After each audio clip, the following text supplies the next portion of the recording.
independent chapter of the National Safety Council, and our mission is to educate and influence people to prevent accidental injury and death. And today we have a great topic with an outstanding speaker who's going to present to us on COVID-19, substance abuse, and mental health issues. And it's kind of interesting because substance abuse and mental health issues were on the rise with us all anyways before COVID-19 hit. And now that we're faced with that as an additional challenge, I think things get a little bit exacerbated by that. And today, what better person to speak to us than Adele Abrams? Adele Abrams is a safety professional as well as an attorney.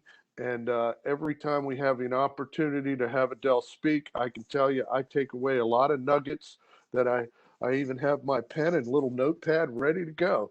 And there's things that come out of what Adele says that are beneficial and help us to do what we're going to do as we move forward. And I don't want to blather on too long because I know Adele will fill the time with a lot of good stuff for us. So without further ado, Adele, I just want to say once again, thank you very much from the Safety Council's perspective and everybody else on here. I know we're going to get a lot out of this today.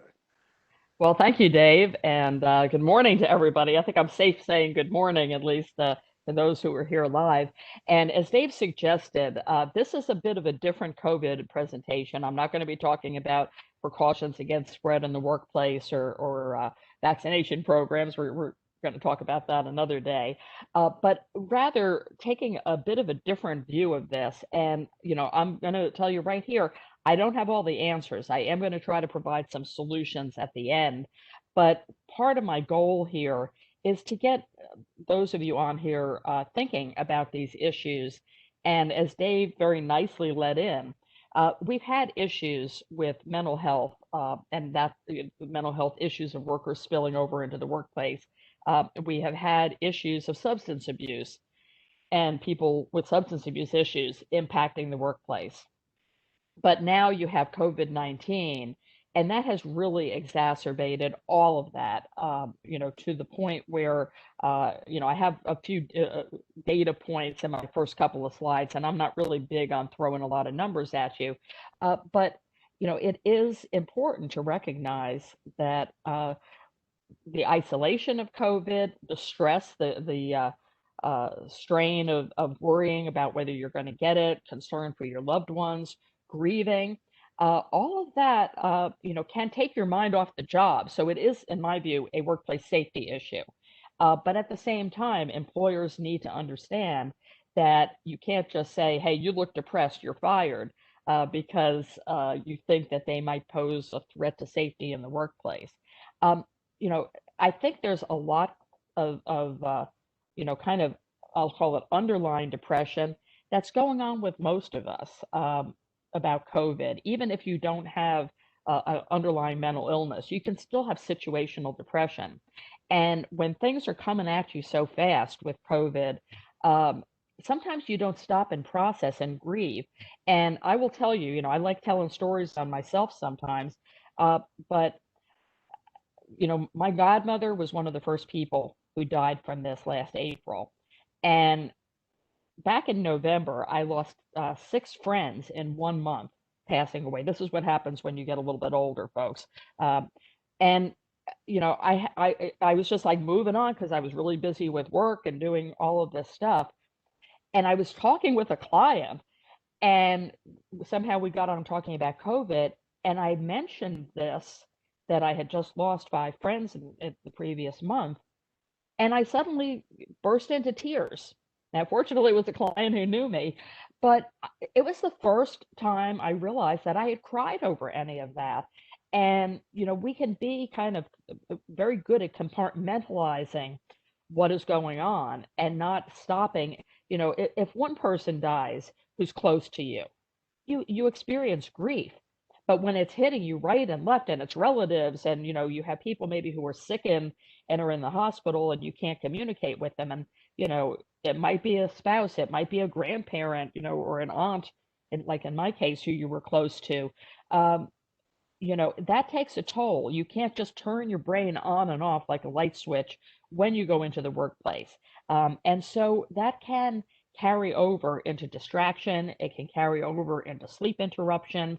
It can carry over into substance abuse because, for people who are predisposed to addiction, this is like the optimum witching hour because people are alone, they are not being supervised. If you have people working remotely, you know, uh, are they sitting around drinking all day now, or smoking joints all day, or using opiates because they're maybe processing pain in their own way, physical or other pain, um, and the employer is not necessarily going to be aware of that because they're not interfacing. The supervisors aren't able to smell that you had breakfast with Jack Daniels, or perform some of the acuity tests that you might normally do for people who are coming into the workplace. So that's a separate set of issues dealing with remote workers that you have to contend with. It's not just people turning into cats on your Zoom call. They might have a filter up so you don't see that they're smoking a bong during the call. So these are all some things to be thinking about. Um, Research out there, from the beginning, was saying that the isolation caused by this was going to be devastating, that you could have, 4,000 deaths from loneliness in that first 6 months that we were more or less in a lockdown. Well, now we're coming up on pretty much a year. I can pinpoint March 6th was when I came back from my last business trip, and I pretty much haven't left home since then, other than for ninja runs to the market, and one stealth run up to New Jersey for a virtual high school reunion. But it can get lonely. It really can. And I do thank the heavens all the time that I have my husband here with me. I have two really crazy and cute dogs, and they keep me sane. But not everybody has those connections. And so, that's kind of a baseline. When you are responding to an employee who you think is having maybe an aberrant uh, behavior due to mental health issues, consider what may be underlying it. And, I always like to say your employees, we use the term HR, but it means human resource. Your workers are your most valuable resource. You have an investment in training, onboarding, everything else. And so, to the extent in these trying times that you can accommodate workers who are having mental health or substance abuse issues. And I'm not suggesting on the substance abuse that you let them sit in there and hit the crack pipe at their desk, but support them in terms of resources, um, leave that might be needed for mental health or substance abuse treatment. These are some things to be thinking about, just at the outset. Now, um, even before COVID, as Dave Medeiros suggested, we've been having a suicide epidemic, and OSHA, for its part, had a website on mental health and suicide issues even before COVID as well. The highest male suicide rate is in the construction and extraction industry, which happens. Ironically, a lot of my work is in construction and mining. So these are the folks that I deal with all the time. And I have experienced this over the years. Sometimes I've talked about this in other courses that you may have heard, but um, I've had at least 4 people commit suicide in the wake of a fatal accident at one of their operations where they felt guilty about it or they felt they were being blamed for it.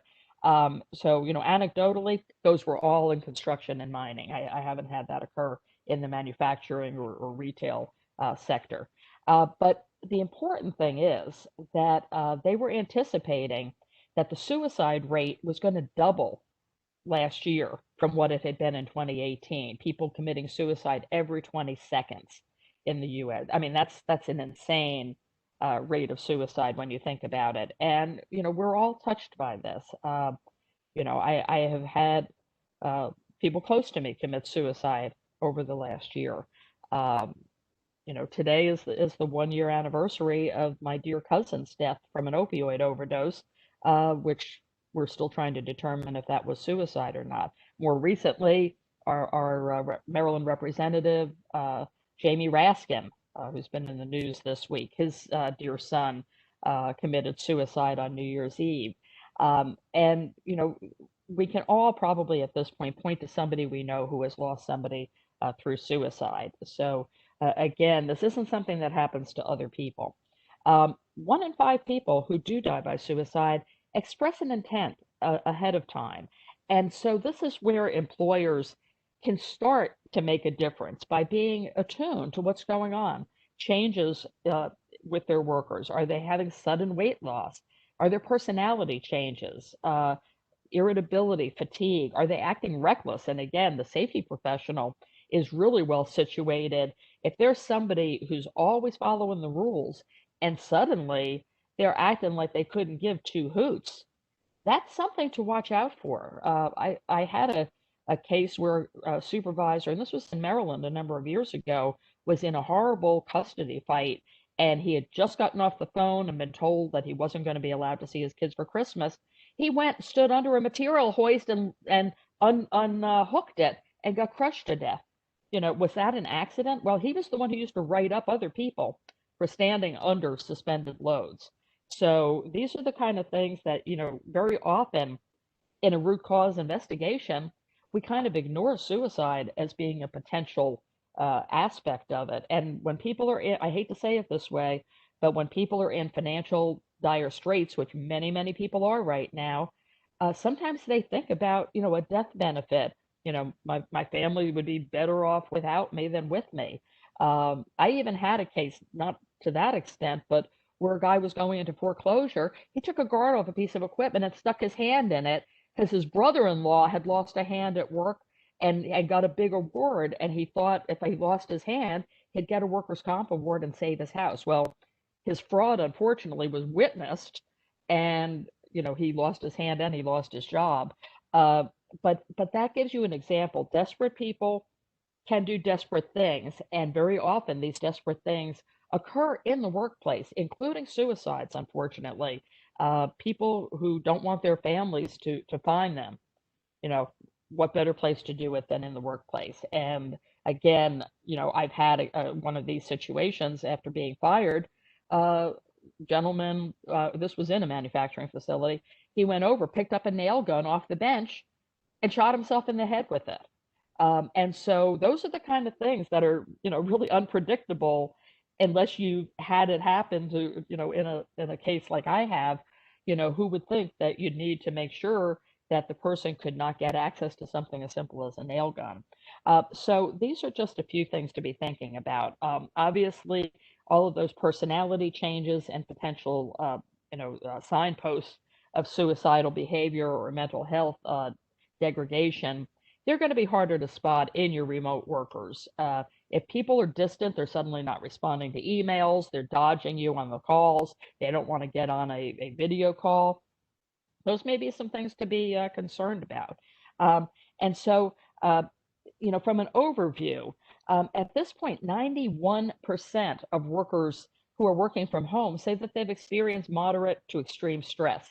You know, I may be one of the exceptions. I've really kind of been digging being home because, I've had 25 years where I was traveling almost every week. But for most people, there can be a lot of stressors. And my situation, certainly would be different if I was isolated by myself, or conversely, if I had 3 school-age kids and I was suddenly now trying to manage working from home and also teaching them or assisting them in teaching online. I have a younger friend who is in that position, and she goes on Facebook and rails about it, which is kind of her way of getting, I guess, some mental health support.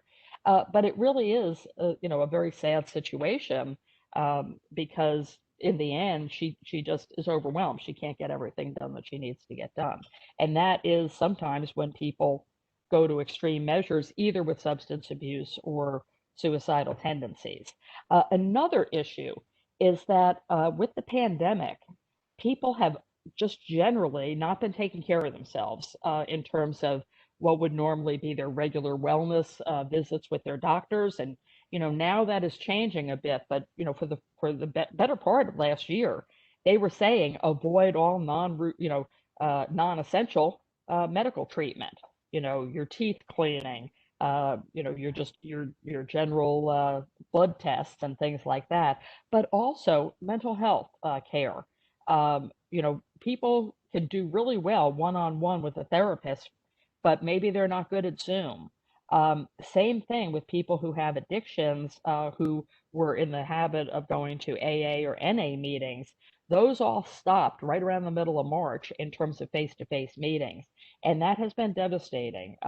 You know, quite a few people do relapse in the wake of that. And again, you know, my godson overdosed in August on opioids and died, and he had just been in a rehab, but he had no support system when he got out. He wasn't able to stay clean. And so, you know, there's a lot of tragedy out there. And that's on, you know, these are, again, the ripple effects of COVID that, you know, they impact me. Certainly his mother, his sister, who was a nurse, she's distracted. You know, when that first happened, it was very difficult for her to get back in the groove of working at a hospital in Baltimore. So, you know, we're all affected as a society when these types of things occur.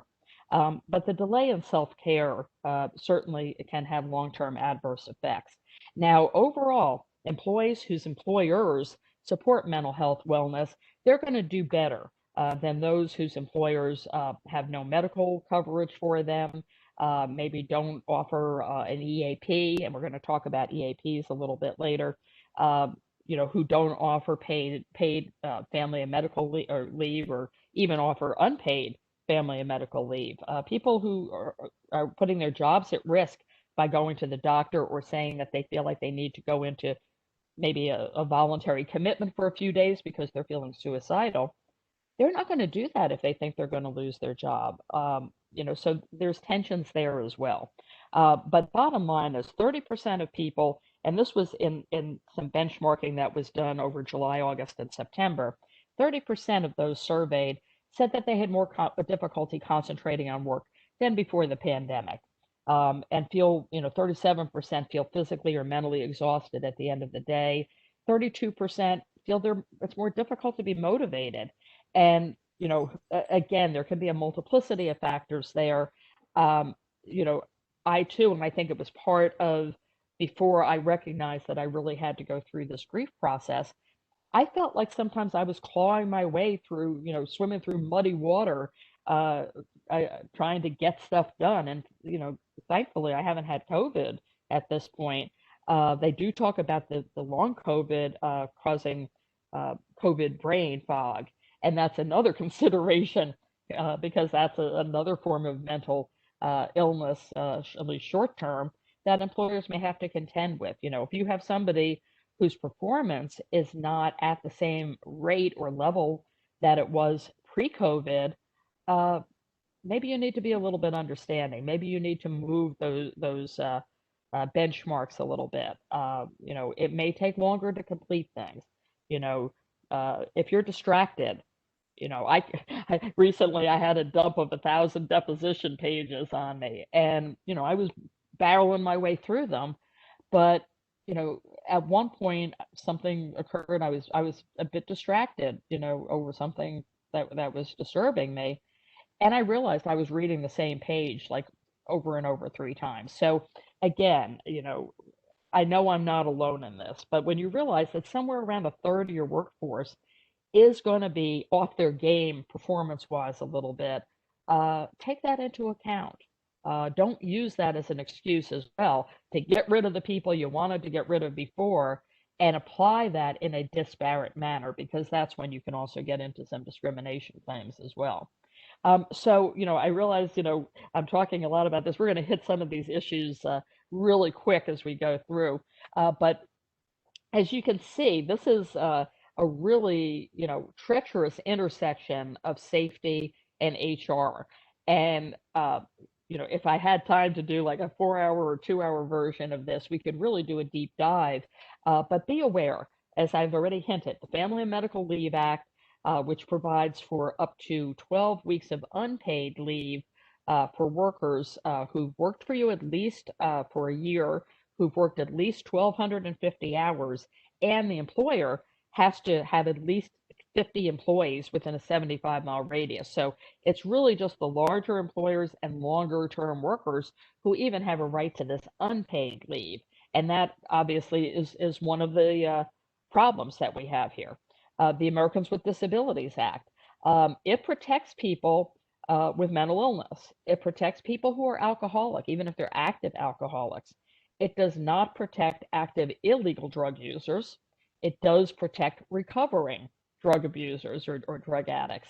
And obviously, all of those factors come into play here, as well as the direct threat to safety defense. And I'm going to talk about that a little bit more. Workers' comp, even that can come into play. And we're going to talk a bit on here, and I know it may sound a bit unrelated, but as I've hinted, it really isn't, about workplace violence. Because again, increasingly, we're seeing that, whether it's customers, punching a clerk at McDonald's in the face over a mask dispute, or whether it is somebody who has been terminated deciding, I'm not going to do this anymore, and I'm going to take a few people out with me when I go. These are all very real things you need to be considering. And PTSD is worker compensable. If somebody witnesses violence in the workplace, they are going to have exposure to that. Similarly, I'm expecting, and I have, there may be some folks from the workers' comp community on here who can set me right on this, but I'm expecting we're going to be seeing something of a wave of workers' comp claims for mental illness out of apprehension of catching COVID in the workplace, especially in workplaces where there have been clusters, like the protein plants, for example. So brace yourself for that. You may have to reasonably accommodate workers under the ADA for mental illness for prescribed medications, but as of right now, for medical cannabis, no. Because it is illegal at the federal level. And the Maryland employment laws for medical cannabis patients do not include any protections, nor do the DC medical cannabis. But we've got some game changers coming up. I just want to say that. I expect cannabis to be legal federally by the end of this year. Several of the senators, including Senator Schumer, the majority leader, has said that they're going to have a draft bill out early this year. This is a kind of a priority as part of the social justice movement as well. And once that happens, all of that federal ADA case law goes away, and you may well have to accommodate workers who are using medical cannabis at that point. Especially like, going back to our point here, if they're using it for treatment of depression, which is one of the things that it can be effective for. It's not going to be more impairing than somebody taking a couple of Xanax and coming to work. But these are things that you're going to have to balance out. So that's just another program you're going to have to take a look at. As I've mentioned, the remote work as well as isolation can increase the rates of substance abuse. And in Maryland, I don't have any more current figures that I was able to find, but just from January to June 2020, and remember, really only 3 of those months involved COVID, fatal drug overdoses and alcohol-related deaths were up 9% in that period. But opioid overdoses were responsible for 90% of the deaths. And again, it's very easy to slide into a prescription drug addiction if you're at home, if you're unsupervised, if you're trying to dull, emotional pain in addition to taking it perhaps for physical pain. Suspected overdoses, though, nationally, you can see the progression. They were up 18% in March, 29% in April, 42% in May, and data is still obviously coming in on that. Now, employers also do have a legal obligation to protect their workers from direct threats to safety, whether it be COVID or whether it be workers, who have indicated a propensity for workplace violence. And the penalties for OSHA violations just went up January 15th, 2021 to $136,532 per affected worker. Now, this is under the general duty clause. And basically, if you have a recognized hazard that could cause death or serious harm to workers, and you're aware of it, the awareness, and you can't play ostrich, but if an employer knew or should have known about it, and there's a feasible method for addressing the hazard and removing the hazard, that's when you can be cited. In addition, We're also starting to see increased cases being brought under the anti-retaliation provisions of the Occupational Safety and Health Act, Section 11C. There's also a provision in 29 CFR 1904.36 that prevents retaliation against workers who report an injury or an illness, including COVID, or who feel they have been retaliated against for any protected activity, including a complaint to OSHA. And I will tell you, I mean, I have 2 new discrimination cases in 2021. And in both of those, they've brought up COVID in their complaint to the Department of Labor. So, this is just another thing you have to deal with here. Now, OSHA can take enforcement action if they find out that people are impaired on the job. So it's not just people who might have a propensity for workplace violence that might be foreseeable, but also if your supervisors know that somebody is high and they don't intervene, and then maybe that person gets into a piece of off-road equipment and runs over a couple of workers, OSHA will get involved at that point. And that's, they're not coming around drug testing workers. In fact, the drug testing stuff is about to change with OSHA. But, if they have reason to find out that impairment was a causal factor in the accident and a supervisor was aware of it, that will come back to bite the company. And I had a case like that where it was in a union situation, and the union steward smelled alcohol on the guy, but he was an older worker and didn't say anything. And the guy passed out behind the wheel of a front end loader. Fortunately, it deadheaded and ended up hitting a stockpile, and he wasn't injured. But then he compounded it by telling him, well, get the hell out of here, go home. And the guy did. He got into his car, and then he got into an accident right after leaving the property. And so the employer had liability in that situation because the knowledge and the actions of their supervisor were imputed to them, for tort liability in that case because he had hit another car. So you can see that these things can get a bit more complicated. Now, what about workplace violence? I'm not turning this into an active shooter class, don't worry, but it is the #1 cause of death for women in the workplace, and that's a pretty significant number. A lot of that is in the healthcare and social services sector. And guess what? We're in the middle of a healthcare and social services crisis right now. And so you have a lot of these healthcare workers who are the first line of defense, and maybe are, bringing up masks. You have people who are going into people's homes, trying to render care or maybe check and see if children are okay. And that's, very often when you have the social workers getting attacked or shot and killed. So that has been with us even before COVID, but COVID has just, again, exacerbated that situation. And the more people who have substance abuse and mental health issues, the more likely it is that that is going to spill over into the workplace, as I've talked about. And you can read the statistics for yourself. Same thing with opioids. These, again, a bit older data. But the thing I think that was critical here is that looking at data, from even a few years ago, the vast majority, out of 42,000 deaths that year, only 15,000 of them were due to heroin.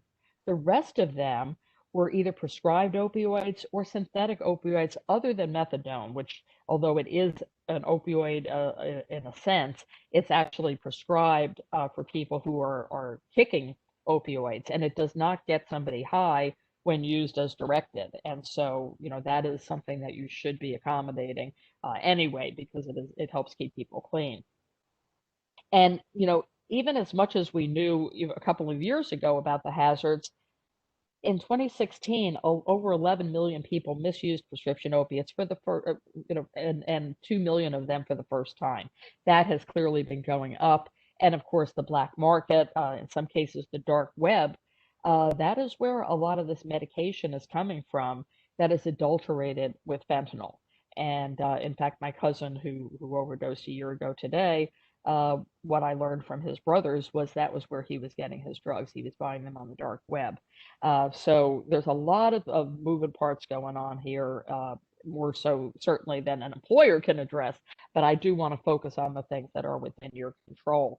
And if you need a motivation, to take some action here. The National Safety Council, of which Chesapeake region is connected, of course, they've been doing a lot on this, and there's a lot of good toolkit information on prescription drug abuse in the workplace. I certainly would refer you to the National Safety Council's website for that.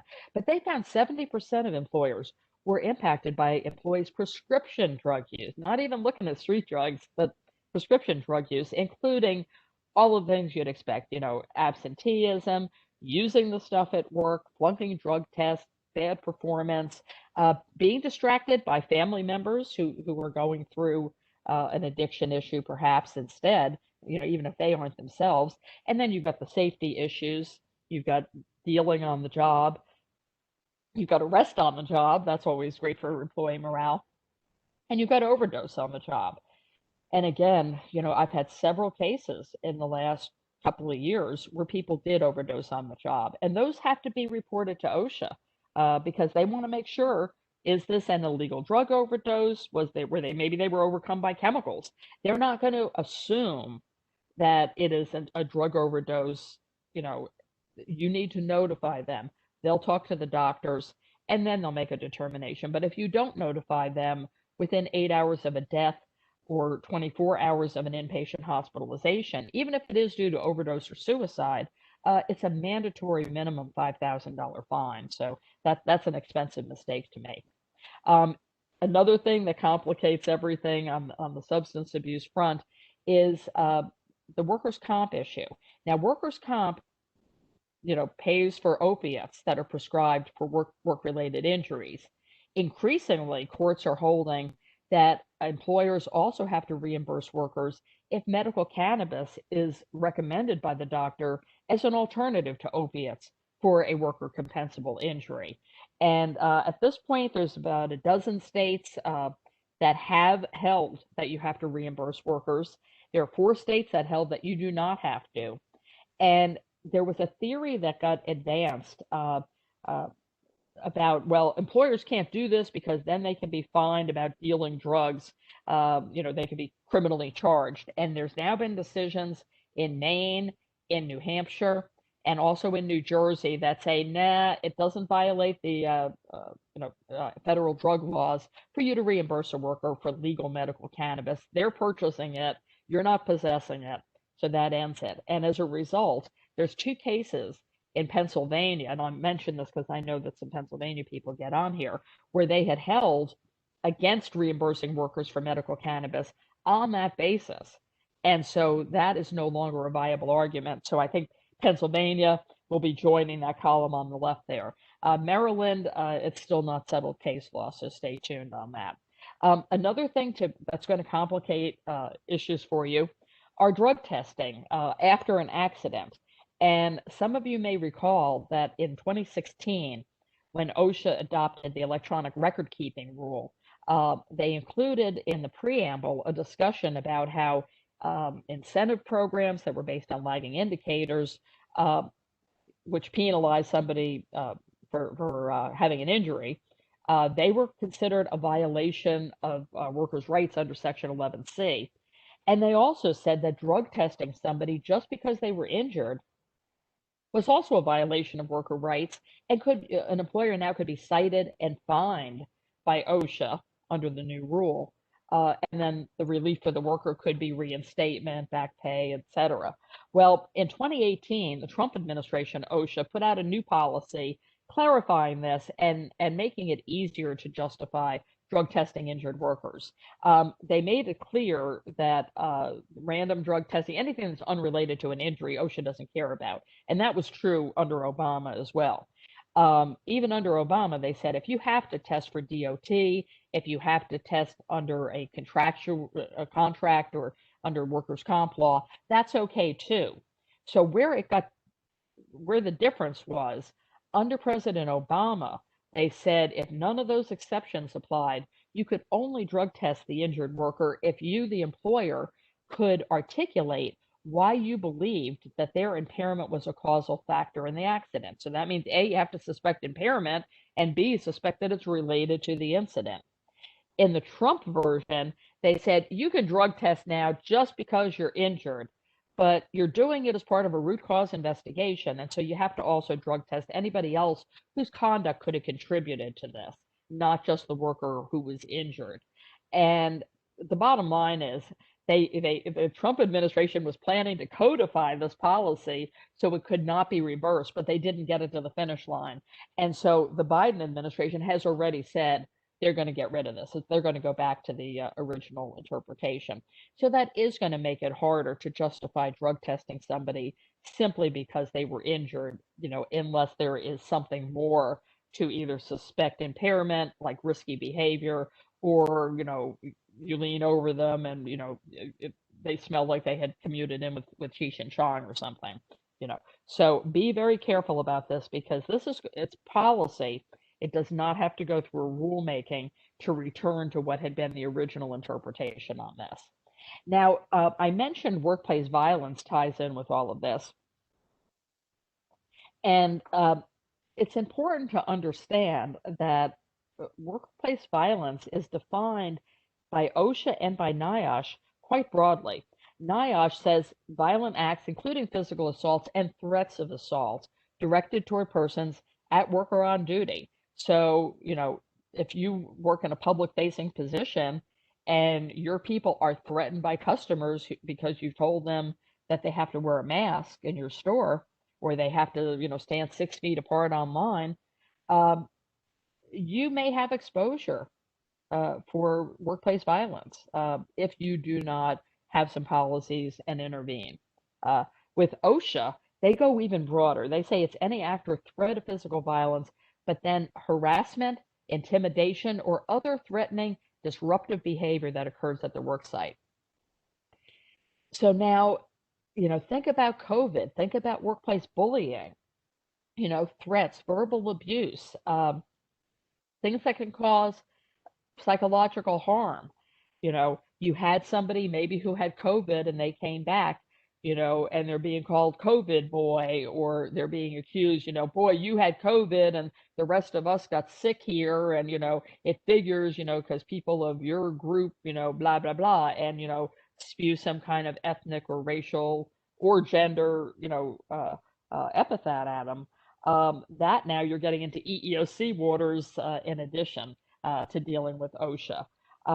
The risk for fatal violence is certainly going to be greater in these public-facing positions, sales, protective services. We've had, a number of fatalities from security guards now arising from COVID altercations.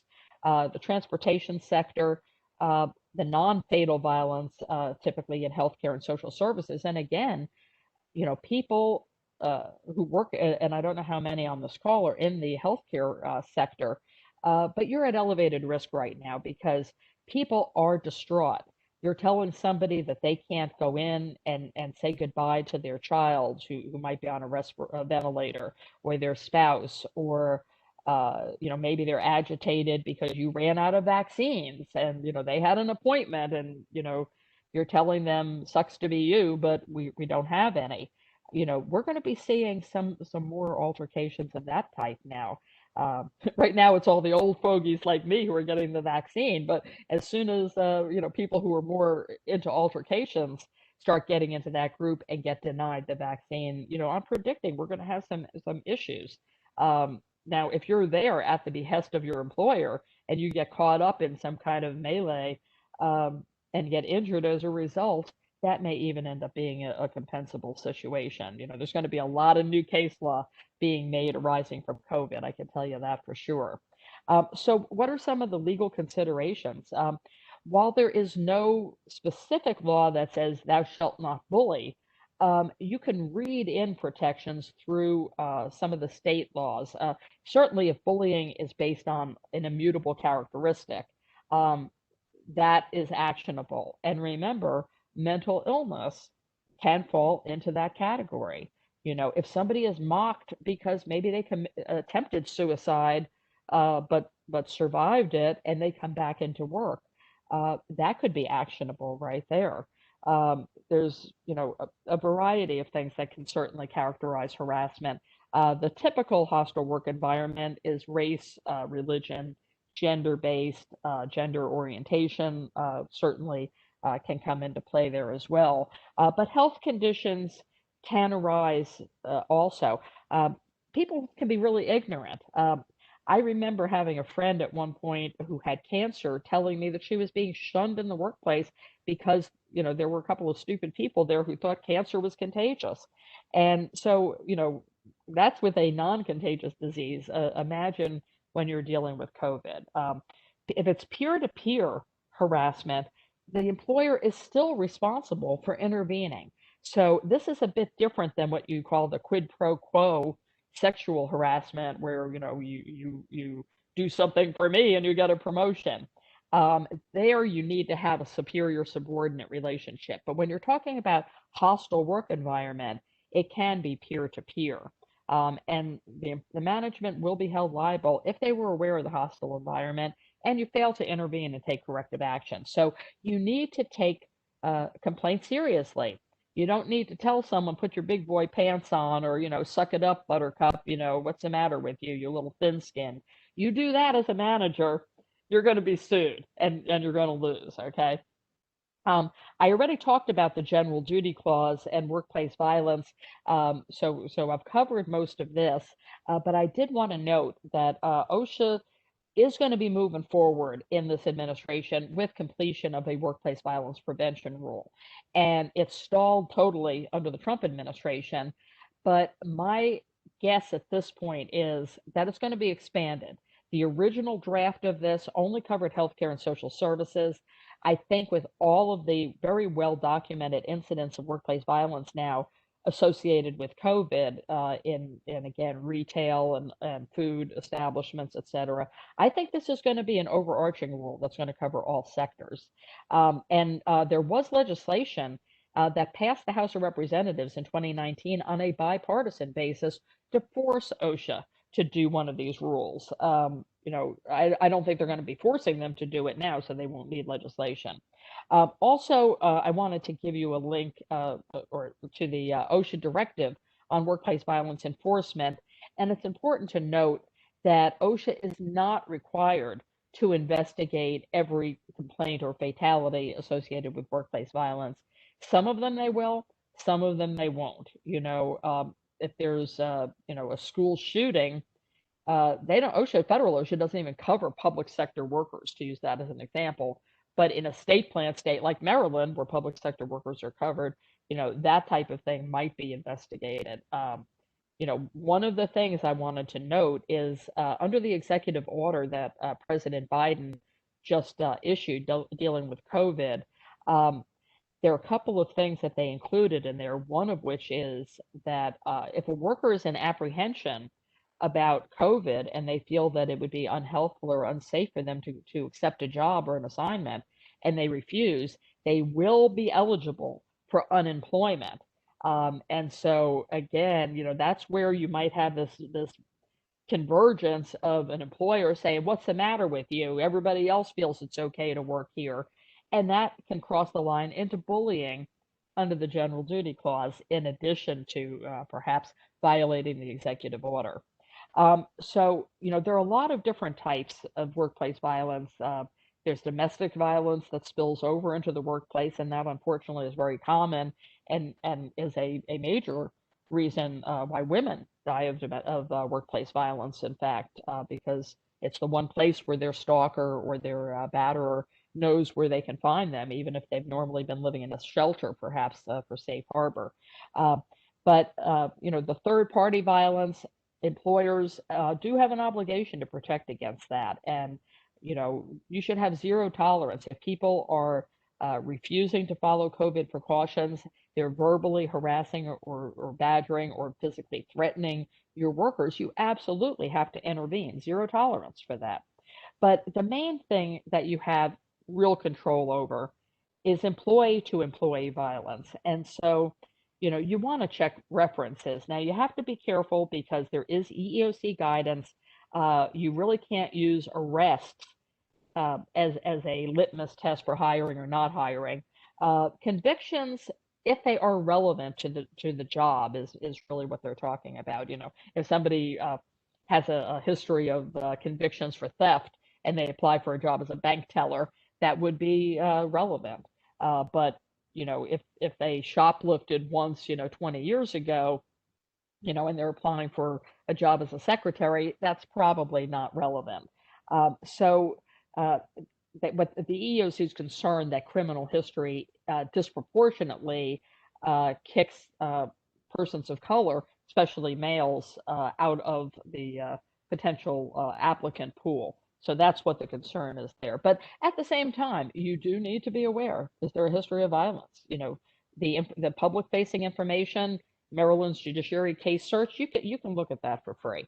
Do your employees, is there someone with a fascination for weapons?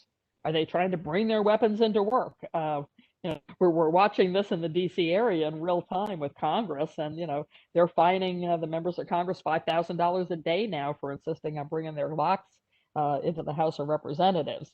My recommendation is don't let your people bring their Glocks onto your factory floor. Probably no good is going to come of that. But be attuned. Keep your ear to the ground and pay attention to what you're hearing in the grapevine.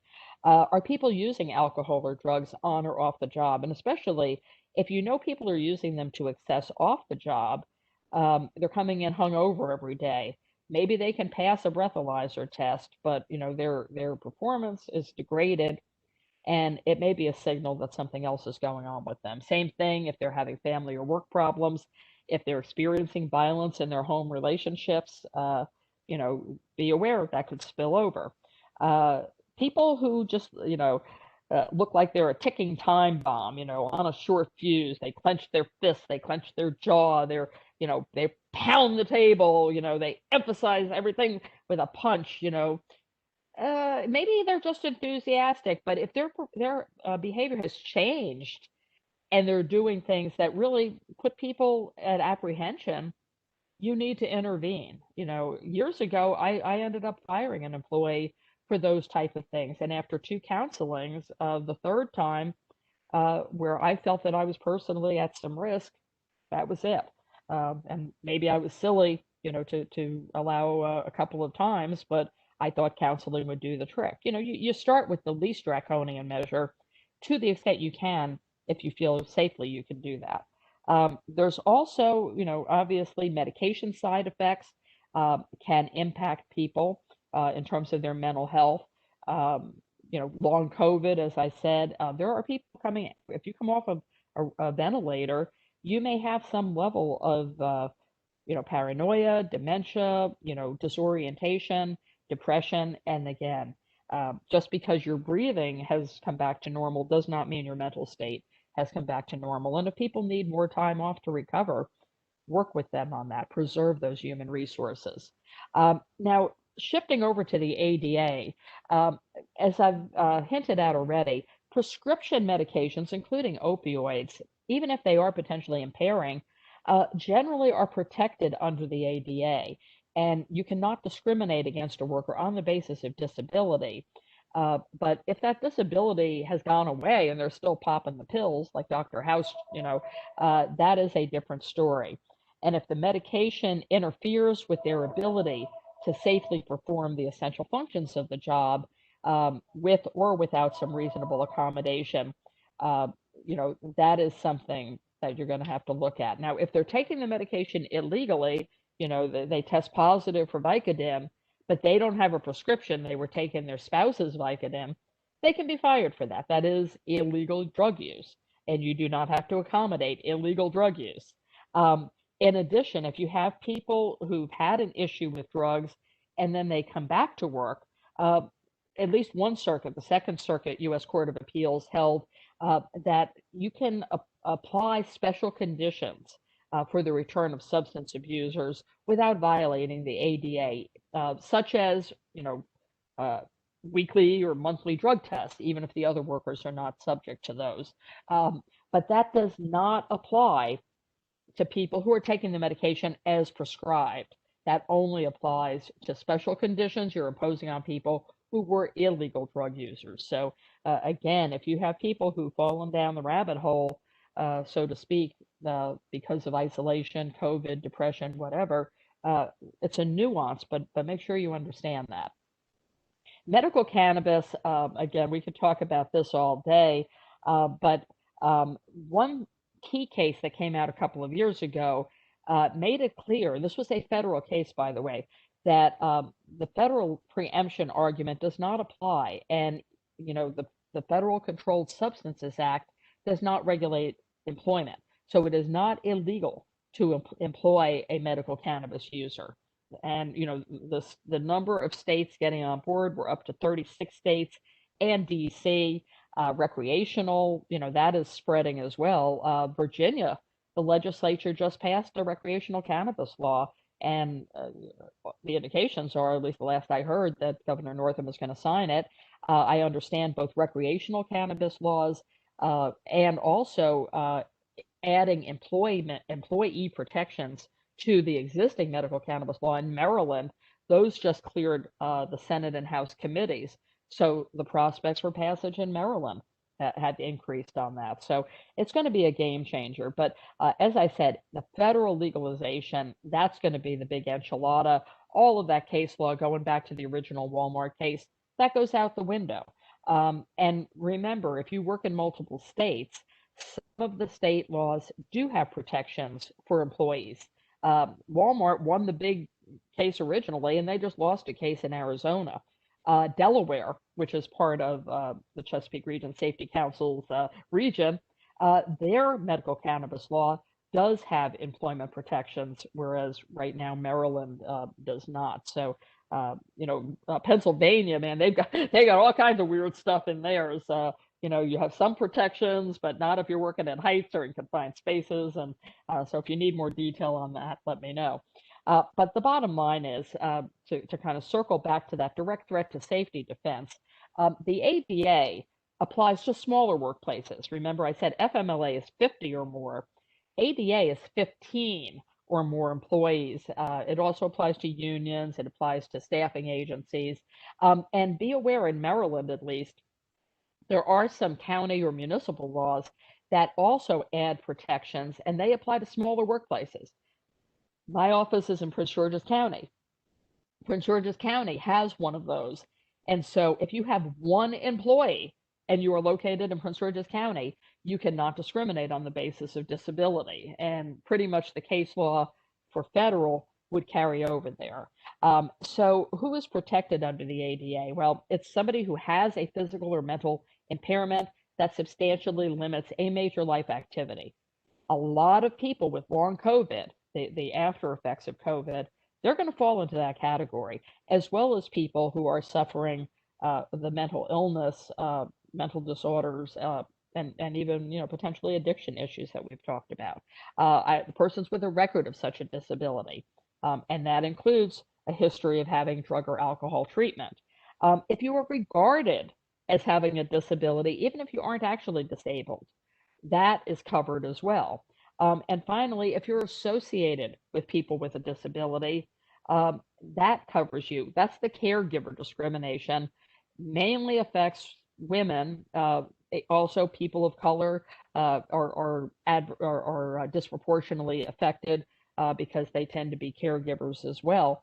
And so you cannot discriminate against somebody because they need to take leave to care for somebody in their family with COVID. And of course, things have been more complicated because we have different state statutes, excuse me, that have been layered on top of all of this that required, initially some paid leave. And there are certain states, Pennsylvania had something in their original proclamations, preventing you from discriminating against people on the basis of COVID. So you have to keep checking these because there's new iterations of these state orders coming out all the time. When you are asserting the direct threat to safety, maybe you want to say that somebody who's experiencing severe depression or bipolar disorder, their meds are out of whack, schizophrenia, these things can be controlled by medication. So you can't just assume because somebody has a diagnosis that they are unemployable or cannot be employed safely. The U.S. Supreme Court weighed in on this. They said a good faith belief that a risk is significant is not enough to meet the standard. The determination of significant risk has to be based on medical or other objective and scientific information. You have to consider the duration of the risk, the nature and the severity of the potential harm, the likelihood that the potential harm would occur, and the imminence of the potential harm. So you're going through this analysis here, and it's almost that same analysis that you would do with OSHA under the general duty clause to determine whether there was in fact a recognized hazard that would warrant removing that person from the workplace, or perhaps having them work remotely, not firing them, but taking them out of the workplace zone of danger, so to speak, until their mental health issue is resolved. Drug use and mental illness, we've talked about a lot of this already, but the EEOC makes it clear that the ADA does cover mental health issues, a history of psychiatric disability or drug addiction, or history of threats of violence are not enough either to conclude that there is a direct threat to safety from that individual. So again, you have to assess the likelihood and imminence of future violence, prior treatment they had that, either helped or didn't help. What's the temporal proximity? How close in time are the threats of violence to actual incidents? The fact that somebody had a prior suicide attempt does not mean that they pose an imminent risk of harm. And that's why the employer has to engage in an interactive process, not only with the worker or applicant, but also to the extent that they are allowed to have access to their medical opinions that are out there. Very quickly, I don't want to read cases to you because I know we're getting close to the end here, but the issue of depression and direct threat to safety has been addressed by the U.S. Court of Appeals. This case, Mayo versus PCC Structural, the depressed employee was fired for threatening to kill his coworkers. Okay, skipping to the end here, that person was found not to be a qualified person with a disability because the major depressive disorder had been controlled. But, once he started saying he wanted to kill the supervisor, bring in a gun and start shooting people, that was enough. That was enough for the court. And they said an essential function of almost every job is going to be the ability to handle stress and interact with others. And threatening one's coworkers in chilling detail on multiple occasions indicates that that worker can't appropriately handle the stress. And so they did not have to accommodate that. But the court did not hold that all forms of employee misconduct fall outside of the ADA. And this was an extreme case. So remember, it said multiple occasions.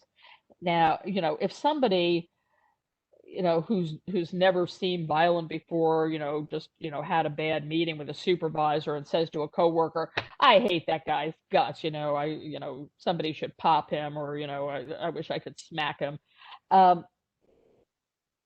Sometimes people in the heat of a moment will say one-off things. So what you're looking for is a pattern or a practice, and the means to carry it out. Now, if somebody who's always been, cast for milk toast, as they used to say, the mild-mannered person, is suddenly acting like they're, in a roid rage, I would pay attention to that. Something deep is going on there. And it doesn't mean you fire them on the spot, but you get them out of the workplace, you talk to them, you find out what's going on. Employee assistance programs are a big tool as part of this. If you have one, use it, make it available. Make sure your employees understand that there's no stigma and that the employer is not going to know what's being told to the EAP, that they cannot have any ability to impact employment decisions. If you don't have an EAP, let your employees know, either through an intranet or maybe in payroll envelopes, about other things that they can take advantage of, including online right now, AA, NA, Al-Anon meetings for people who have family members with alcoholism or addiction issues. There's lots of good information that the EAPs can offer. To kind of bring it into the home stretch here for a few solutions, and then I will stay on and answer questions, assuming that the council lets me. If you have to terminate people or lay people off, make it business-like. Don't badger them and tell them, a litany of all of their shortcomings. Keep the meetings brief. Schedule them for the end of the day. Don't let them go back into the workforce and access something that could be used as a weapon. Work with either building security, Law enforcement, if you think it's going to be a risky thing, somebody you know keeps guns in their car, for example, do not let them re-enter the active work area. Understand what can and can't be done legally in terms of weapons on the work site. And there's a lot of states now that have adopted laws that say the employer cannot prevent workers from keeping guns in their cars, say on company property in a parking lot. Statistics do show, though, that if there's ready access to a gun, somebody who's fired is more likely to go get that gun and carry out an act of workplace violence than if they have to drive all the way home, have a cooling off period, maybe get their gun and then have to drive all the way back to work. So, if you are in a location where you can prohibit guns on your property, it's probably a good thing to do. Counsel those who deal with these situations on de-escalation techniques. Stay calm, stay non-confrontational. No physical contact. This is not a time to hug it out. I mean, COVID aside, you don't want to be hugging it out with people, but you think that you're laying a hand on somebody's shoulder or patting their back to reassure them, and you may get your block knocked off, as my grandfather used to say. Make sure to support workers, especially if they're not being terminated for cause. Offer outplacement services, continue any EAP services or health services that they might be getting to the extent that you can. Provide letters of reference and avoid disparate treatment. Don't just help out the people that you like or maybe who look like you and offer no assistance to your minority workers or your female workers. Avoid that disparate treatment in your outboarding, so to speak, your off-ramping. Now, the guns in the workplace, in the interest of time, I'm going to skip by this, but this will just give you an idea that companies are the states are all over the place. And I will mention Virginia. That state law says that employers can set conditions to employment, but cannot adopt any rule prohibiting the storage of a firearm in a locked personal vehicle. So, out of our region, that is something, to bear in mind there. In terms of suicide prevention, make the suicide hotline numbers available, post them on the employee bulletin boards. That way you're not singling out any individuals. They're going to have, starting next year, a 3-digit code to get to the suicide hotline. It'll be 988, but that's not active yet. And then look for signs, empathize and listen. Ask directly about suicidal ideation if you really think that if people are giving away their possessions, for example, if they have just stopped seeing their kids and are open about, no, I don't want, it's better if I'm not in their lives. Listen to things like that. Remove the danger safely, and do professional intervention where warranted. If somebody does totally flip out in the workplace, you may have to get either healthcare professionals or the police involved. I actually had that happen. And I've had pretty much everything happen in 25 years as an employer. But we did have somebody who had been a new hire, an administrative staff person, and they flipped out and started banging their head into the wall. We had to call the police. They showed up. They knew her name. I had no idea. So, even a lawyer like me can have a misstep when you're hiring somebody and not pick up on the fact that they might have, profound mental illness. There's also specific resources for construction, which, as I mentioned at the very beginning, is the highest risk group for suicide. The Center for Protection of Workers' Rights, CPWR. I've given you the link there. They have some really good materials, and OSHA, of course, as well. CDC has a toolkit for suicide prevention. So there's lots of things out there that employers can do. You can seek out medical professionals who can evaluate workers. You can allow doctors to do an inpatient exam if you're trying to assess the direct threat. If there are incidents that are the basis of concern, then you have to remove somebody. Focus on what actually happened and not the speculative risk, the parade of horribles if they were allowed to remain there. Do provide reasonable accommodation as needed under the ADA, But remember, safety first, and not everybody who is covered under the ADA has to be accommodated if they do pose that direct threat to others. Consider what changes you might be able to make in the job, in its location, hours, the task, maybe to help de-stress it a little bit for someone who short term is going through a mental health crisis or is using medications, again, short term, so that they can safely remain on your workforce. Now, if they're working remotely, it's going to be harder to gauge what's going on, and that's going to be a case by case basis. And make sure you understand your applicable state law, because we've talked mostly about the federal here, but there are, as I've already mentioned, state, county, even municipal rules that cover smaller workplaces or afford greater protections to workers beyond what's in there. And finally, document, document, document. Have good channels for reporting things. Train your managers on the things we've been talking about. Now, if you're confronted by somebody who's violent, don't be a hero. Get the heck out of there. Stay at a distance. Always keep that space between you and somebody who's being an aggressor. Try to stay focused. Don't you respond with aggressiveness, because that may trigger an aggressive response. If the substance is really hitting the fan and you can escape, get out. Hiding is really your last resort. Shootings obviously account for 80% of homicides in the workplace.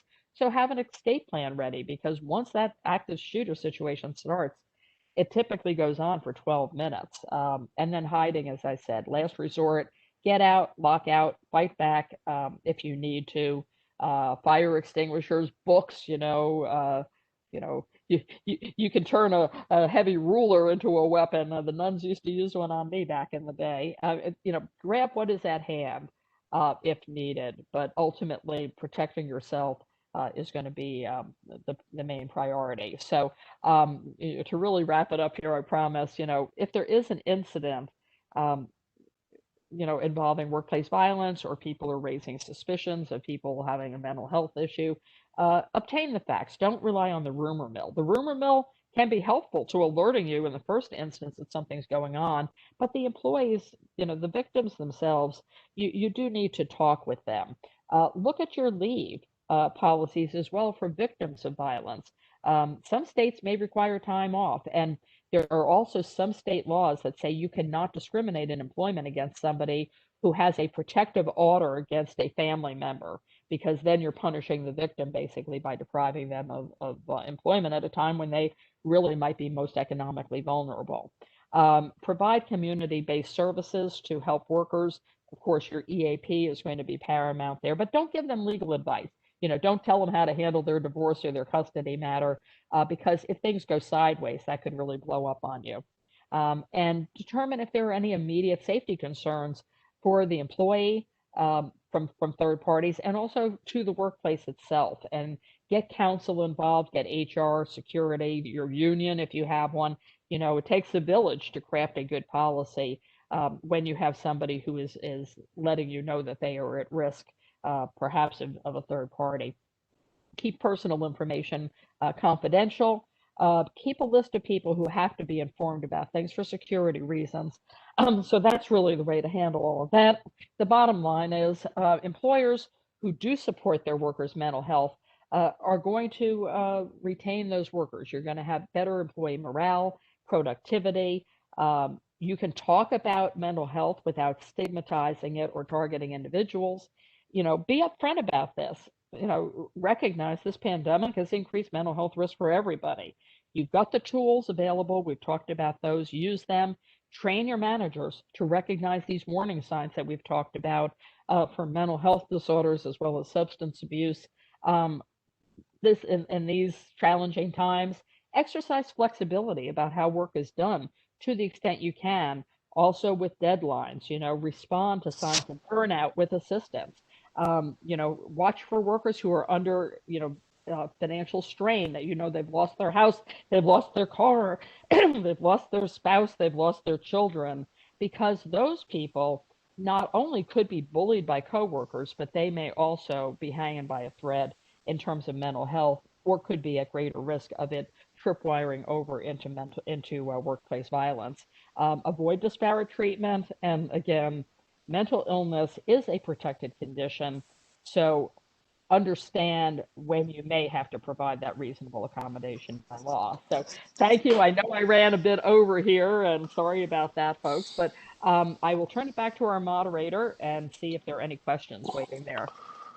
Okay. Can everybody hear me? Yes, Yep. sir. This is Okay.